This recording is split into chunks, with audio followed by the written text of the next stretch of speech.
Praise the Lord. आप सभी को जय मसीह की। एक बार फिर से परमेश्वर का मैं धन्यवाद करती हूँ और विश्वास करती हूँ आप भी भले चंगे होंगे, यही मेरी प्रार्थना है।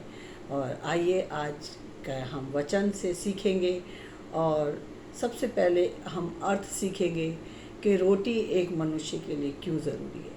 खाली मनुष्य रोटी से ही नहीं बल्कि हवा पानी भी उतना ही ज़रूरी है जितना कि रोटी। लेकिन आज हम वचन से सीखेंगे कि परमेश्वर का वचन हमें क्या सिखाता है। तो हम पढ़ते हैं सबसे पहले यूहन्ना 6 और उसकी 35 आयत में लिखा है, यीशु ने उनसे कहा, जीवन की रोटी मैं हूँ, जो मेरे पास आता है वह कभी भूखा ना होगा और जो मुझ पर विश्वास करता है वह कभी प्यासा ना होगा। तो हम देखते हैं कि प्रभु यीशु मसीह जो इस अर्थ को समझाना चाहते थे वो मनुष्य क्यों नहीं समझ पाया, और आज भी कुछ लोग नहीं समझ पा रहे। हम देखते हैं कि मनुष्य जो है वो सिर्फ अगर उसे हवा ना मिले तो वो 10 मिनट से ज़्यादा ज़िंदा नहीं रह सकता। जैसे कि वो सांस अगर उसको ना आए तो वो 10 मिनट से ज़्यादा ज़िंदा नहीं रह सकता। और इसी तरीके से अगर वो पानी ना पिए तो 24 घंटे के बाद वो गिर सकता है, उसके बदन में कमज़ोरी आ सकती है। और इसी तरीके से हम देखते हैं कि अगर वो भोजन ना करे तो 40 दिन से ज़्यादा वो ज़िंदा नहीं रह सकता। लेकिन परमेश्वर का वचन क्या हमें सिखाना चाहता है, आज हम इसका अर्थ जानेंगे और सीखेंगे कि परमेश्वर का वचन हमें क्या कहता है। कि जिस समय वो पृथ्वी पर था, प्रभु यीशु मसीह जब पृथ्वी पर था तो तब भी मनुष्य इस जीवन का अर्थ नहीं समझ पाए। और आज भी जो मनुष्य इस रोटी के लिए मेहनत करते हैं और मालूम है कि 60, 70, 80 बल से बल ये रोटी जो है मनुष्य जो है वो मर जाता है। लेकिन प्रभु यीशु मसीह क्या कहना चाहते थे, अब इसके बारे में हम सीखेंगे। जैसा कि हम पढ़ते हैं कि यूहन्ना में भी जो कि 7 अध्याय है उसमें लिखा है कि अगर जो कोई प्यासा हो वो मेरे पास आए, और अगर वो जब मुझ पर विश्वास करेगा तो उसके अंदर से क्या होगा, जीवन की जल की नदियाँ बह निकलेंगी। और हम देखते हैं कि इसी तरीके से यीशु मसीह ने आगे भी क्या कहा कि मैं जो हूँ वो जीवन की ज्योति हूँ। लूका 18:8 में कहा है कि मैं जीवन की ज्योति हूँ, जो मेरे पास आएगा वो अंधकार में ना चलेगा। और हम देखते हैं कि अध्याय 10 में भी यीशु ने कहा कि मैं द्वार हूँ, मैं एक अच्छा चरवाहा हूँ। और कहा कि 11 और उसके 25 आयत में लिखा है कि मैं ही जीवन हूँ। यहाँ मैं हूँ का अर्थ जो है उसे भी हमें समझना है, क्योंकि मैं हूँ हर कोई नहीं बोल सकता। ये यहूदियों के लिए एक बहुत बड़ी बात थी कि मैं हूँ, जिसका अर्थ है अपने आप को परमेश्वर के तुल्य करना, परमेश्वर के बराबर करना। ये यहूदी एक्सेप्ट नहीं कर सकते थे, क्योंकि यीशु मसीह ने कहा कि मैं हूँ। और यहूदी इस बात को सुनकर उन्होंने उसके ऊपर पत्थर तक उठाए। तो आज हम मैं हूँ का भी अर्थ सीखेंगे कि मैं हूँ का अर्थ क्या है, जिसके लिए हम पढ़ते हैं निर्गमन 3 अध्याय, और उससे हमें पता चलता है कि ये मैं हूँ कौन है। मैं हूँ जब मूसा के परमेश्वर ने इसराइलियों के पास मूसा को भेजा। मूसा जो कि उस समय उनका चरवाहा था, उनको छुड़ाने वाला था, क्योंकि वो गुलामी में थे। और उन्हें छुड़ाने के लिए परमेश्वर ने मूसा को कहा कि तू जा और उनसे कहना। यहाँ पे लिखा है निर्गमन 3 और उसकी 14 आयत में लिखा है, परमेश्वर ने मूसा से कहा, मैं जो हूँ सो हूँ। फिर उसने कहा, तू इसराइलियों से ये कहना, जिसका नाम मैं हूँ उसी ने मुझे तुम्हारे पास भेजा है। तो हम यहाँ देखते हैं कि मैं हूँ सिर्फ परमेश्वर ही बोल सकता था, जो कि पृथ्वी पर आया प्रभु यीशु मसीह, उसी ने कहा कि मैं हूँ। और इसके बाद हम देखते हैं कि 2 घटनाओं से हमें पता चलता है कि परमेश्वर जो कि मनुष्य के बीच में था। और हम देखते हैं कि ये जो रोटी है जिसके लिए मनुष्य इतनी मेहनत करता है, ये रोटी आखिर में है क्या। और जिस रोटी को खाने के बाद मनुष्य मर जाता है, वो चाहे 60, 70, 80 बल से बल हो। हम यहाँ देखते हैं एक घटना हमें जो मिलती है वो निर्गमन की पुस्तक 16 अध्याय से मिलती है, और एक घटना हमें यूहन्ना 6 से भी एक घटना मिलती है, जिसमें हमें पता चलता है कि लोग जो थे यीशु मसीह के पीछे आ रहे थे। वो सिर्फ किस लिए आ रहे थे उसका मैं बाद में वर्णन करूंगी, लेकिन यहाँ हम देखते हैं कि निर्गमन 16 अध्याय में इस तरह से लिखा है कि जब यहाँ पे लिखा है, फिर एलामी के कूच करके इसराइलियों की सारी मंडली मिस्र देश से निकलने के बाद दूसरे महीने के 15वें दिन को सीन नाम जंगल में, जो एलीम और सीने पर्वत के बीच में है, आ पहुंची। जंगल में इसराइलियों की सारी मंडली मूसा और हारून के विरुद्ध बकबक करने लगी। इसराइली उनसे कहने लगे, जब हम मिस्र में मांस की हांडियों के पास बैठकर मनमाना भोजन करते थे, तब यदि हमें यहोवा के हाथ से मारे डाले भी जाते तो उत्तम वही था। पर तुम हमको इस जंगल में इसलिए निकाल ले आए हो कि इस सारे समाज को भूखा मार डालो। तो यहाँ हम देखते हैं कि वो लोग क्या कर रहे हैं, कुड़कुड़ा रहे हैं, बुड़बुड़ा रहे हैं। जिन्हें परमेश्वर समुद्र के 2 भाग करके लेकर आया, वो मनुष्य कुड़कुड़ा रहे और बुड़बुड़ा रहे कि वो परमेश्वर जिसने समुद्र को 2 भाग कर दिया। आज अगर मनुष्य के सामने पानी 2 भाग हो जाए तो वो उसके लिए अचंभा होगा। और उस समय भी परमेश्वर ने मनुष्य को बचाया, क्योंकि परमेश्वर हमारा जो है वो बचाने हारा है। और मनुष्य क्या कर रहे थे, सिर्फ रोटी के लिए, उस रोटी के लिए जिससे मनुष्य सिर्फ 60, 70, 80 बल से बल जिंदा रह सकता, उस रोटी के लिए बुड़बुड़ा रहे थे कि हम तो क्या था, गुलामी में मीट की हांडियाँ उन्हें याद आ रही थी। उन्हें उस समय किस बात की रोटी याद आ रही थी, वो मीट की हांडी। गुलामी में थे लेकिन मीट की हांडी को याद कर रहे थे। लेकिन जब मूसा ने कहा तब ये होगा, जब यहाँ पर हम देखते हैं कि तब यहोवा ने मूसा से कहा, देखो मैं तुम लोगों के लिए आकाश से भोजन बरसाऊंगा और ये लोग प्रतिदिन बाहर जाकर प्रतिदिन का भोजन इकट्ठा करेंगे। इससे मैं उनकी परीक्षा करूंगा कि ये मेरी व्यवस्था पर चलेंगे कि नहीं। परमेश्वर देखना चाहता था कि मैं इन्हें आसमान से रोटी दूंगा। परमेश्वर उनके लिए आसमान से रोटी तैयार करता। और वो कौन सी हांडियाँ याद कर रहे थे, गुलामी में मिस्र की हांडी याद कर रहे थे। लेकिन परमेश्वर ने उनके लिए क्या किया, आसमान से मन्ना बरसाया। और हम देखते हैं कि मन्ना वो एक ऐसी रोटी थी जिसे सिर्फ सुबह उठा सकते थे। सुबह उठाकर शाम तक वो रोटी ख़त्म करनी थी। अगर वो रोटी तुम ना उसको बचा के रखोगे तो क्या होगा, उसमें कीड़े पड़ जाएंगे, जिसके लिए हमें देखने को भी मिलता है। यहाँ पर लिखा है कि परमेश्वर ने उनसे कहा था कि वो रोटी जो है उसे तुम सुबह खाना लेकिन शाम तक नहीं खाना। और उस रोटी से क्या होता था, किसी को घटी नहीं होती थी। जो जितना बटोरता था उस रोटी से उसको पूरा पड़ जाता था। लिखा है कि जब उन्होंने उसको, यहाँ 16 अध्याय निर्गमन उसके 18 में लिखा है कि जब उन्होंने उसको ओपेर से नापा तब जिसके पास अधिक था उसके कुछ अधिक ना रह गया, और जिसके पास थोड़ा था उसको कुछ घटी ना हुई।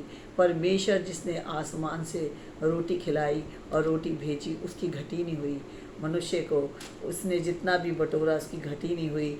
फिर मूसा ने उनसे कहा, कोई इसमें से कुछ सवेरे तक ना रख छोड़े।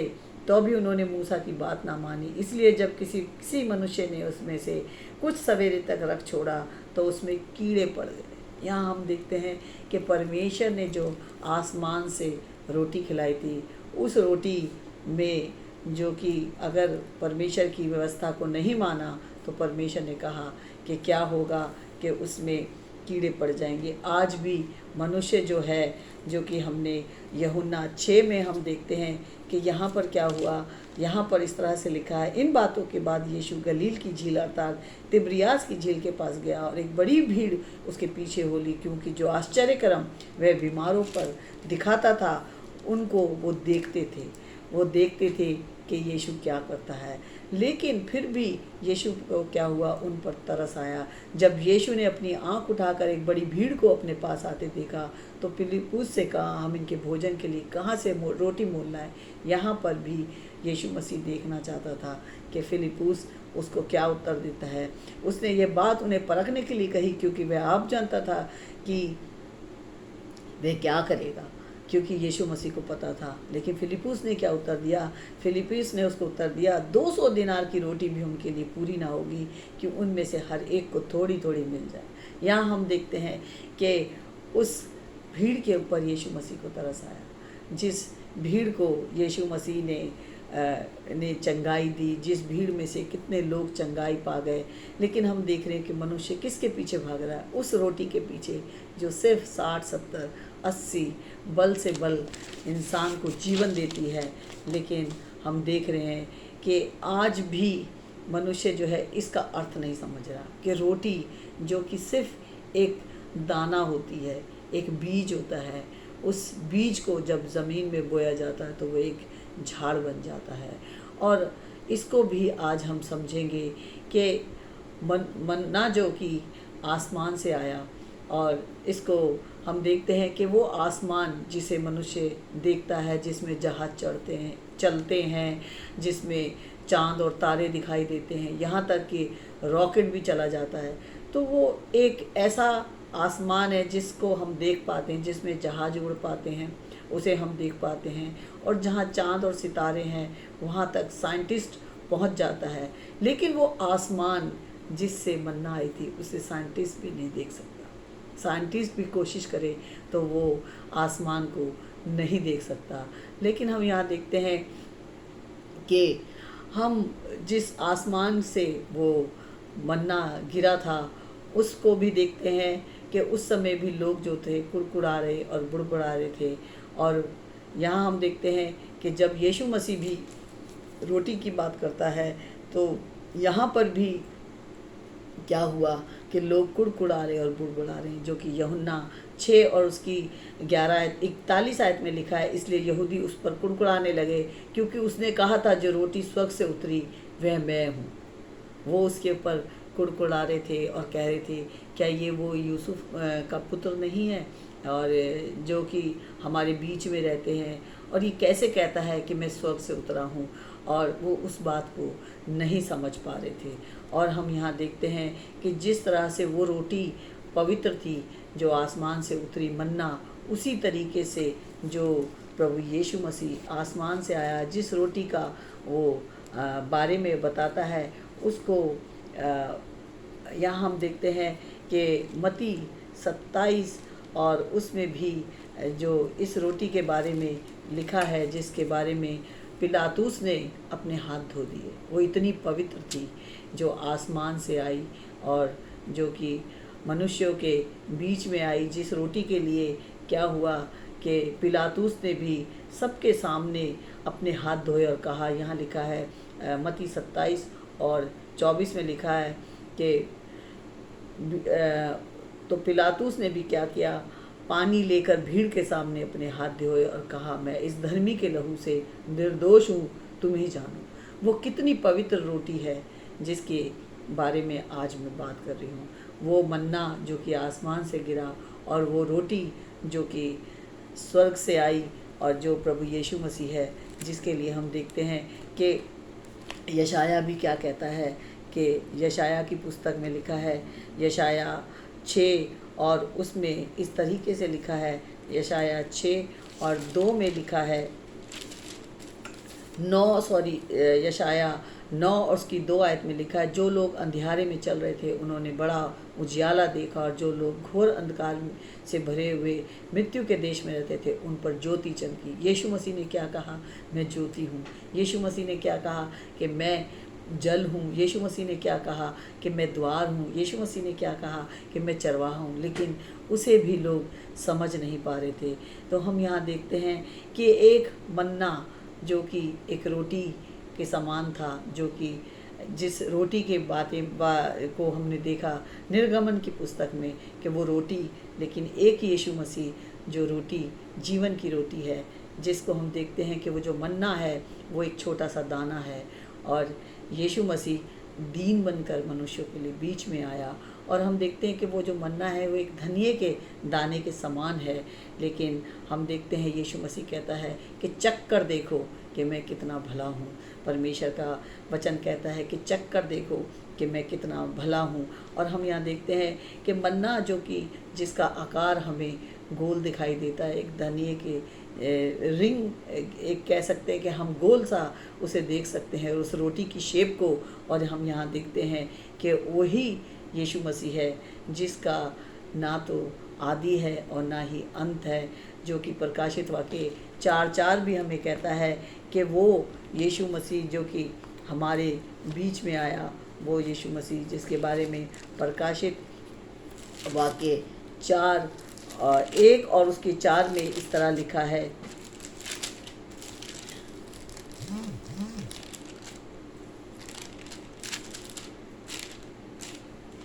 लिखा है कि जो है, जो था और जो आने वाला है, प्रभु यीशु मसीह जो कि जिसका शुरुआत और जिसका अंत सेम लाई के मन्ना जो कि रोटी की तरह है। और हम यहाँ देखते हैं कि यीशु मसीह के पास आने वाले को क्या करना है, अपने आपे का इनकार करना है। क्योंकि जिस तरह से पौलुस ने भी अपने आप का इनकार किया, उसने क्या कहा, रोमियो 7 और उसकी 18 में लिखा है, क्योंकि मैं जानता हूँ कि मुझ में अर्थात मेरे शरीर में कोई अच्छी वस्तु वास नहीं करती, इच्छा तो मुझ में है परंतु भले काम मुझसे बन नहीं पड़ते। यहाँ हम देखते हैं कि यीशु मसीह के पास आने के लिए अपने आप को दीन करना होगा, हमें अपने आप को शून्य करना होगा। क्योंकि मैं सिर्फ कहने का अधिकार सिर्फ प्रभु यीशु मसीह को है। मैं नहीं कह सकते, क्योंकि हम कुछ भी नहीं, हम मट्टी हैं। हम देखते हैं कि किस तरीके से आदम जो कि मट्टी से बना और जो कि उसकी पत्नी जो कि हड्डी से बनी, लेकिन यीशु मसीह जो कि अनंत जीवन है, जो कि वो जीवन की रोटी है, जो कि मेरे और आपके लिए बहुत ही इम्पोर्टेंट है। जो कि आज जो भी इस रोटी को खाएगा वो कभी मृत्यु को ना देखेगा। ये यीशु मसीह ने कहा है। मृत्यु तो आएगी हमें 60, 70, 80 बल से बल आएगी, लेकिन जब हम इस रोटी को खाते हैं तो हमें वो ताकत मिलती है, वो बल मिलता है, वो सामर्थ्य मिलता है, जिससे हम इस पृथ्वी पर और उस लोक में भी जहाँ हम यीशु मसीह के साथ होंगे। और इस रोटी को लेने से हमें वो ताकत, कुव्वत और बल मिलती है, जिससे हम जितने दिन भी इस पृथ्वी पर रहते हैं हमें हिम्मत मिलती है, ताकत मिलती है। तो मैं इस रोटी के बारे में आप लोगों को बताने की मैंने कोशिश की, और जो भी भाई बहन इस वीडियो को देखे उसे अपने भाई बहनों के बीच में शेयर करें, क्योंकि ये रोटी हमारे जीवन के लिए बहुत इम्पोर्टेंट है। जैसे एक रोटी जो हम इस पृथ्वी पर जब तक रहते हैं तब तक के लिए इम्पोर्टेंट है, उतने से ज़्यादा रोटी हमारे लिए वो रोटी इम्पोर्टेंट है जो प्रभु यीशु मसीह स्वर्ग से उतर कर आए, जिसे यहूदी नहीं समझ सके, और आज भी दुनिया के काफ़ी लोग जो है इसे समझ नहीं पा रहे। उसको समझने के लिए हमें परमेश्वर से बुद्धि, समझ और ज्ञान की ज़रूरत है, और सिर्फ वही हमें बुद्धि दे सकता है और हमारी समझ को खोल सकता है, ताकि हम इस जीवन की रोटी को खाएं और हमेशा की बादशाहत में दाखिल हो जाएं, जिसमें प्रभु यीशु हमारे साथ हो। आमीन।